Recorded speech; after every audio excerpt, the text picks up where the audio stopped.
Hello, welcome to the Beyond the Questions podcast, because every great conversation starts with a question. We're having real conversations about life with life coaches, and we are anticipating another great episode. So get ready and let's get started.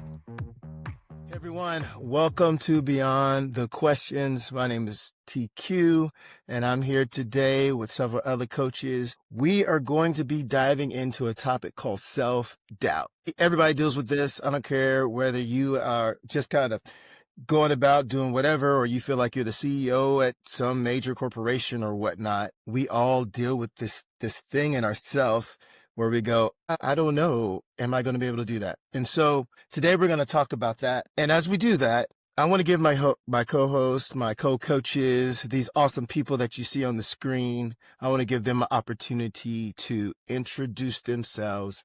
And we're going to start with Ericka. Hey everybody, yes, I'm Ericka. I'm one of the coaches here, and I mostly help people who have been through some kind of trauma to kind of help them get through those types of things in their life. Maybe they're transitioning or want to transition or aren't quite sure how to kind of get out of that pain mode. And this topic today definitely comes in with the clients that I help. So I'm excited to kind of share all of our insights. How about you, Kellie? Great. Hi, everybody. My name is Kellie. I am the founder of a company called Purposeful Pivot.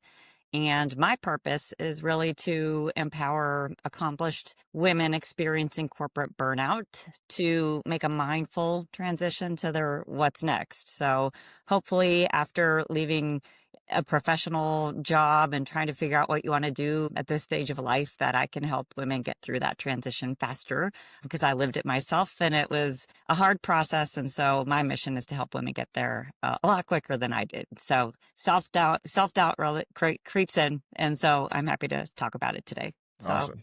Jason? Yeah. Hi, everybody. My name is Jason. I am the owner and founder of Jason Roton Coaching. And so I love to just spend time talking to people, hearing their stories, and helping you achieve your goals and find purpose in your life. So I do that both in a life coaching situation and also in an executive or business coaching format. And this month I was certified in emotional intelligence coaching as well. So super excited about that. Thank you. I feel like I don't really want to talk about this topic today because it's maybe a little too close to home, but looking forward to the conversation regardless. Awesome. Appreciate the honesty there, Jason. I'm TQ. My mama calls me Twan.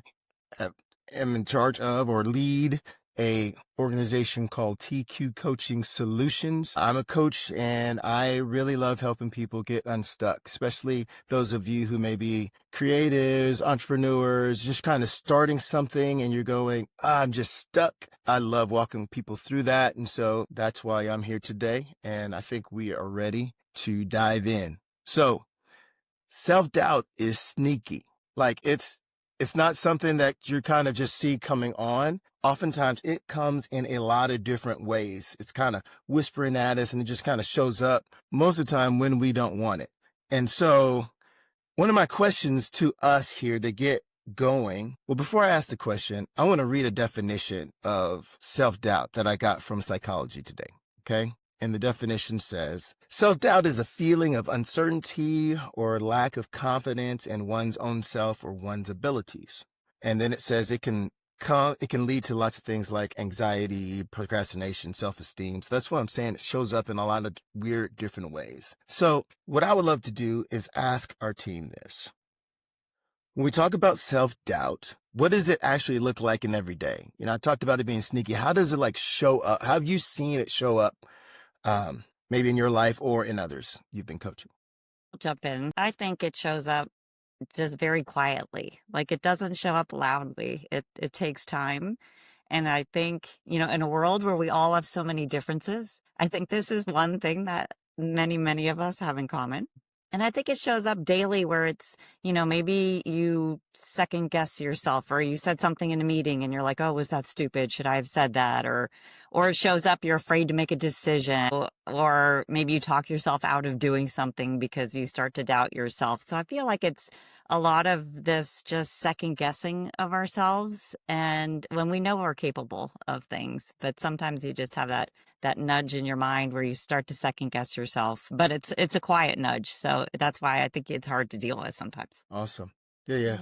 Yeah, I definitely agree with you. And I also think it sneaks in the negative self-talk that we are communicating with ourselves when we're like, oh, either I can't do this or I don't want to do this. Those types of kind of patterns and self-talk that keep going, then that bigger self-doubt comes in with the anxiety. And then it's almost like that unknown of how to do it and how to move forward because it creates that cycle. Yeah, I think for me, when I think about this, it's that it is a self-talk that says, I can't do that. So you bury yourself in what you can do. So I can control this little piece of my business or my world or whatever I'm going through. So I'll just spend all my time there. It might not make me any money or move the ball down the road, but I feel safe here. And over here feels really risky. And so I'm not willing to step in and take the risk or to put myself out there. So I'll stay right here in my safe little cocoon. Yeah. I appreciate you saying that, because when you do that, you just feel like you're doing something, right? So you kind of feel like, okay, this is great, and it's really not moving the mark. Man, that's good. And I think sometimes we don't even know, like, the negative self-talk, Ericka, that you said, it comes like such a part of my everyday language or everyday thinking that I don't see that as something that's negative. It's just what it is. It's just what I do. So those are good. I say in my life, it looks like waiting. I'm waiting for, I don't know, some of the things to line up or to get this next piece of information, or, well, when they call me back, then I will, right? And so what happens is I end up waiting my time away because I don't feel that confidence to go ahead and go, you know what? No, I'm going to go ahead and step in. I may not have that together or this together, or I may not be exactly sure. Maybe I'll try this, because I hate to mess it up. I don't like that whole go in and, just stink up the place with what I've done. And I don't like that. And so I don't want to do that. I don't want to be that guy. Right. And so if I wait, then I'm not that guy. You know what I'm saying? And so the self-doubt deal, it's just kind of crazy how subtly it comes in and just, at least in my world, and just kind of hangs around, like I don't want to see it. So it's hanging around. But my question here is this: where do you think it comes from? I just imagine myself, little baby Twan. I don't remember that, but I'm going around and I'm learning stuff. I'm picking up blocks. I'm, checking out the room, learning to walk. Life's grand. And then one day I go from this little infant, toddler person with lots of possibility to, my goodness, I don't know how anything is going to work. Right. And so I'm going between there and that angst of impossibility. What happens? Like, how do we find ourselves in that spot? So TQ, first of all, I think all of our viewers want to see baby TQ. So I feel like maybe post edit somehow. We need to post in that picture. Put a little picture there. We get the full impact of that story. But on a serious note, I think life teaches it to us. I think as toddler Jason toddling around, and I thought, we get told we can be whatever we want, right? You can do anything you want. No, I can't. I'm a short, slightly overweight, bald white guy. I cannot go play in the NBA. It's not going to happen.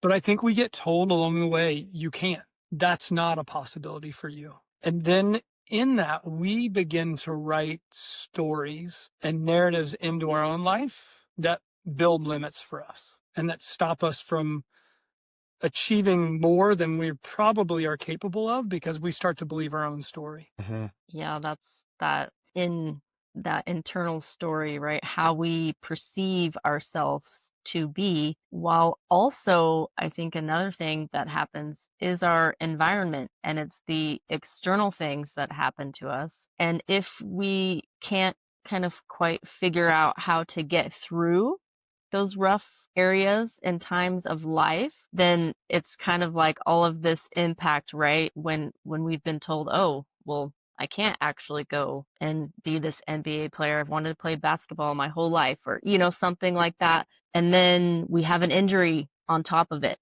And then it compounds, and we have to learn how to change our mindset to go through those challenges and what we've learned through life experiences. And not to go into therapy, because we're all coaches, right? And coaches try to help people move forward, and therapy is more looking back. But I do think a lot of it comes from childhood and your environment and what you've heard. And then you start to play these scripts in your mind of things that you've heard, and then over and over again. And then, I think kind of Jason, to what you were saying before and being comfortable, your brain is wired to do what's comfortable and go what's easy. So if it's easier to listen to what you've heard throughout your life, things that you can't do, that's where your brain tends to go. So you definitely have to purposely kind of change those thoughts to get out of that self-doubt. But yeah, I think that a lot of that's what holds us back to that kind of self-doubt space and that comfortable space.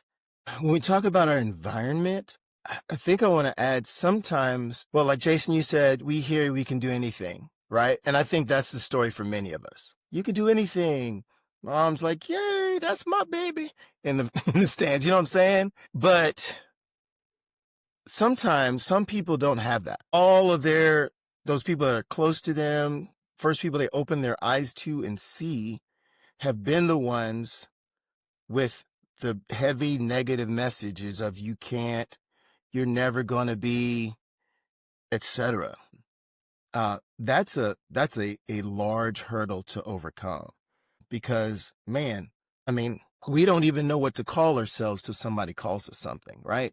Tells us our name. And so we start to carry what those who we entrusted to say. And sometimes it's just not true, right? Getting ourselves to go, I can trust them in these things, but in that thing, I think they're off. That's a tough thing to get to. And so, Teach you if I can. Yeah, go ahead. So I don't want to go too deep down that. I appreciated Kellie's call out about therapy, but I've been to some counselors and talked with one. And in one session, I realized when it comes to self-doubt, I had envisioned in my life a bleacher section of people who are waiting to watch me fail, who are gonna cheer for that. Now, I don't think anybody's actually in that. And that's what the counselor said. He's like, who's in that cheering section? Tell me who's there. Right. And I'm like, nobody with an actual face is there, but they're there. And so I think part of it is this, like, we create this in our mind that there are people out there, people just waiting for us to fail so they can celebrate. At least that was part of my own self-doubt. Yeah. And naming that and realizing that was a huge help for me to realize that there's probably nobody out there actually waiting for me to fail. Like, most decent human beings want other people to succeed in what they're doing, right? Like, but at least in my story, I had created this narrative of that's what was happening. Yeah, man, thank you for sharing that and letting us into that vulnerable space. I appreciate that, bro. He's already kind of opened it up a bit. I'm just kind of wondering in our own personal life, what have been the experiences that have really had an effect on either your self-doubt, or we can flip it, or confidence too, And I'll start, okay? We started talking about basketball. I'm a basketball fan. I love it. But I remember playing basketball in high school. Actually, I didn't play. I suited up. I went to practice, but I sat on the bench a lot. And I remember my coach saying, give me a reason to play you. In my mind, translated to, you don't have a reason? Why'd you pick me on the team? Right? And so I'm like, oh, you don't believe that I can? So maybe I can't, right? Because that was my coach. I think he was trying to motivate, etc. Tell us, the positive end of that is like, show me what you can do, but that's not how I heard it. Then conversely, I had a 6th grade teacher named Miss Tipton. I love her. I don't know whatever happened to Miss Tipton. Many of you know I'm a singer. I don't know that maybe I would have been without Miss Tipton, but I remember there's some sort of play or something, and she was looking for somebody to sing, and we would do um, I don't know. I think it was the national anthem or whatever in school. I don't know if they do that these days or not, But I remember her believing in me to sing at our big grand assembly. And that was one of the first times that I felt like, especially somebody not my family, looked at me and went, I think you can do this. And I was like, okay, well, maybe I can, And those voices, they meant a lot. So anyway, but who else? What kind of stories do you have? What kind of experiences do you have that kind of bring out that self-doubt or confidence? Either one or both. Well, I mean, I can go from recently. We've talked about, all of you know my story of just how I left a very, high level executive role in corporate America without a plan because I was just burnt out and decided to start, a coaching business and retreat business. And the self-doubt was like off the charts because I'm like, who am I to think I'm going to completely change my whole entire life? Essentially, it's like I went to my husband. I'm like, I think I'm going to be a coach tomorrow. And so, I mean, you can do it, but it's just the self-doubt because I was in marketing. I did marketing for 30 some years. It's like, oh my gosh, who am I to think I can do something completely out of my comfort zone? And then I started going down the rabbit hole of, oh, what are people going to think of me? I've changed my whole entire, career trajectory. And then the self-doubt was just like ridiculous. And it wasn't until, one day I was ready to launch TQ. I think you and I were talking. We were talking and I'm like, well, I'm going to start my business in April. And like April came and went, right? And it kept going because I was doubting myself that I could actually do it. So I didn't get out there for a couple more months, all because of myself, not because I couldn't do it, but because of my mind telling me I couldn't do it until one day I'm just like, the heck with it. I'm going. So yeah. So it can definitely, hold you back if you let it, take over for sure. Yeah. Yeah, I think too, and I think the listeners know part of my story and part of all of our stories, which is good to kind of, have that connection. And that like a huge self-doubt for me kind of that was shaping me, and it's hard to push through. And Jason, you said earlier kind of like, oh, this is a little close to home. It's like this is a little close to home too, because I imagined, I would be a married mom with kids and living life that way. And so now trying to be a single mom with my kids, it's just like it is constant battling of, well, this is what my life is now. This is reality. And this is what I'm facing while like going through so many changes, so many transition. And it's relearning almost every day how to ground and balance myself. And it's not easy work. Not at all. Right. The self-doubt and anxiety can come in pretty quickly if I'm not like paying attention to it. So I will say it takes a lot of work, and sometimes I'm better than others. And sometimes, I can help myself push forward. I like what you said earlier. I think it was you, TQ, about how in that waiting period, oh, I should just wait till everything's perfect. It's like, no. Like, Right. can't do that. It's not going to be perfect. What is that anyways? That's like that ideal I'm creating, and it's not even like a reachable thing, right? It's just like, okay, this is where I'm at now, and how am I going to get through this today sometimes, or even for some people, this moment. Yeah. I so love the different perspectives that we bring to this call because TK is like, I'm going to wait. And I'm like, I'm going to jump in to the 20-foot deep end, and I'm going to hope that I can keep this looking professional while inside I'm just drowning to try to figure out that you don't know that I don't know what I'm doing. Right. So it's all that stuff. Like I love that. But so it kind of talks about the negative. TQ, I appreciated your positive example of your 6th grade teacher. I think about my academic advisor in undergrad. So I went into college undeclared. I was fairly sure I got accepted to this small Christian school so I could leave it in a year. And I was going to go be a physical therapist, have my own practice. I had dreams for 5 and 10 years. out of school for what that was going to look like. First semester, I ended up declaring a major, which was not physical therapy, was pastoral ministry. And I still to this day, I'm kind of like, who thought this was a good idea? And I remember like realizing I'm not the best person in the class. I'm not the smartest. And he looked at me one day and he said, I want you to know A+ students make the worst pastors. And I was like, and I think what he was saying is there's enough gray that you've got to learn to live in the gray as you lead these work inside these organizations and navigate people. And it's just not black and white, like take the test. But his belief in me inspired decades of ministry. His name was Dr. Bieberstein, or Biebs, as we all lovingly called him. Nice.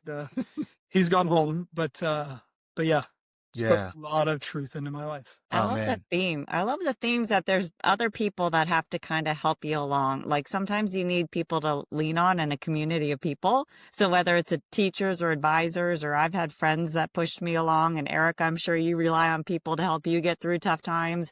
It's like we can't do it alone. And if you've got the right people by your side, then they can help you tamp down that self-doubt a little bit. So I'm grateful that, we have people to help and push us. Yeah. Yeah.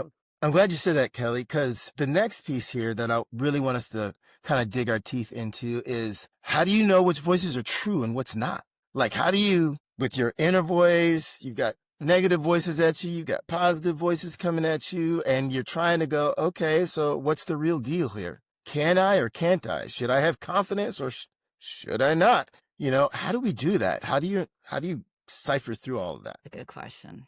I think if it's, you ask yourself maybe if it expands me or shrinks me. If it's something that I can grow from and expand and it's aligned to my values, then I'm going to think it's true, right? If it's something that is just kind of shrinking me and making me feel like maybe it's something I can't do, then I don't know if I trust it. So maybe that's the test, just kind of asking you, does it help you grow or does it help you shrink? Yeah. And I think it's going back to listening in to what are our own values and beliefs.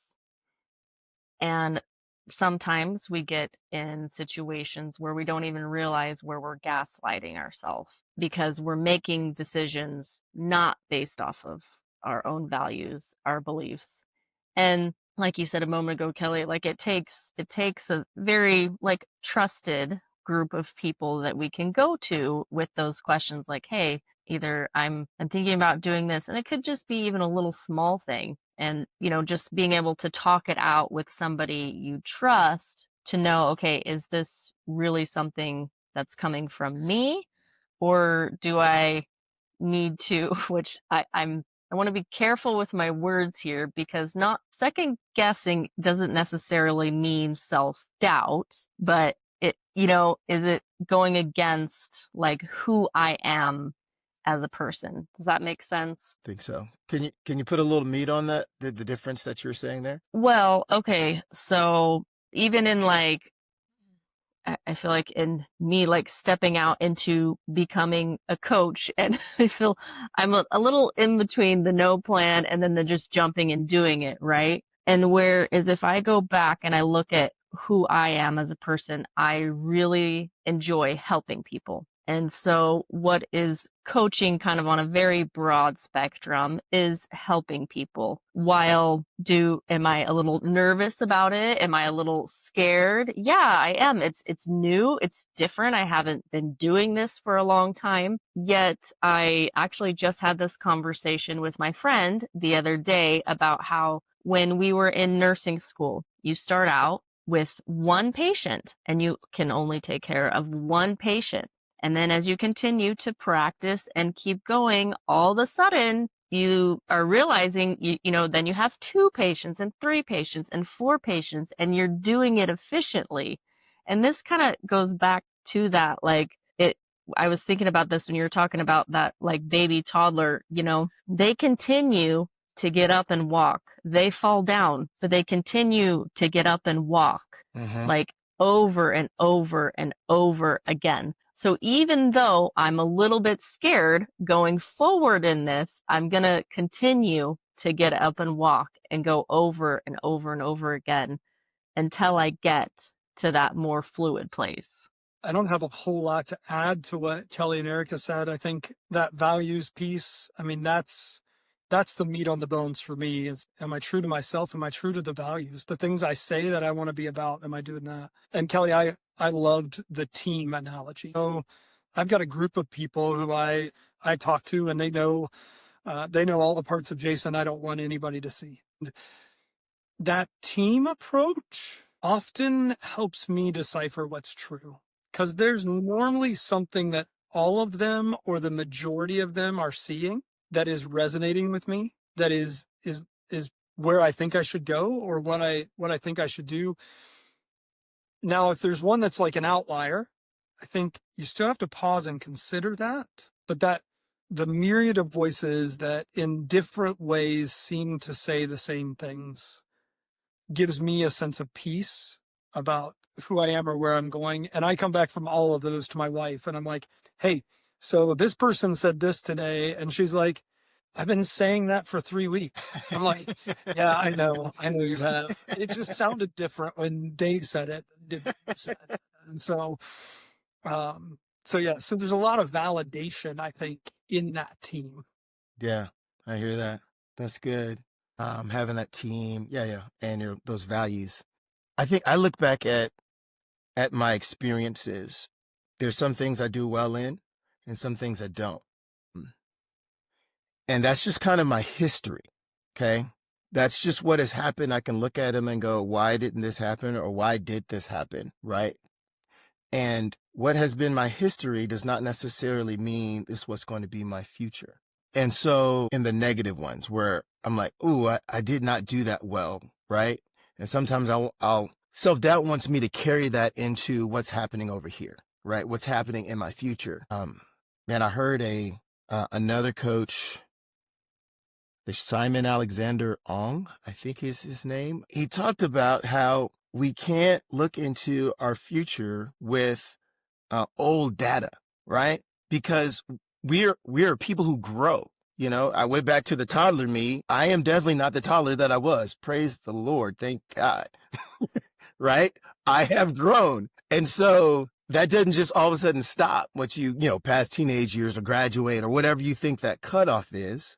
And so if I can understand what went wrong or not right over here and go, who do I need to be over here to cancel that out? Then I can kind of go, okay, I don't have to stay stuck in this area. I could potentially grow by learning this or creating a new habit or something like that. That way I can look positively towards the future. And even if I don't get it right the next time, that still doesn't mean that's the end, right? I can still learn from that and grow. I'm not this static person of once I did this, it's going to stay that way the whole time. And so what he said there, I mean, I thought, man, that is really good to not use that old data. Okay, so we're sitting here in our homes or wherever we are, and we're postulating and philosophizing about self-doubt, right? I don't think I've ever done those two things before.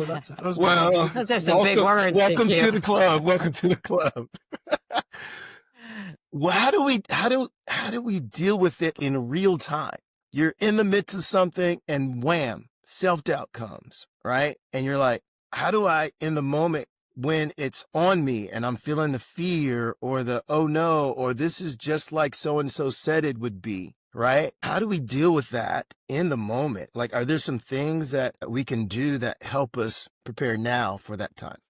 I do a couple of things. I name it out loud. So if it hits in the morning, I'm having coffee or lunch with somebody, I'm going to talk about it at coffee and lunch. If it's somebody who's in that circle of people, right? Like, or I send my wife a text. So this hit me yesterday. I had an event happen yesterday, made me start to question everything. And I just sent my wife a text. Hey, I'm struggling today. And she's like, what's going on? And just the text gets it out of your head and helps you begin to move forward.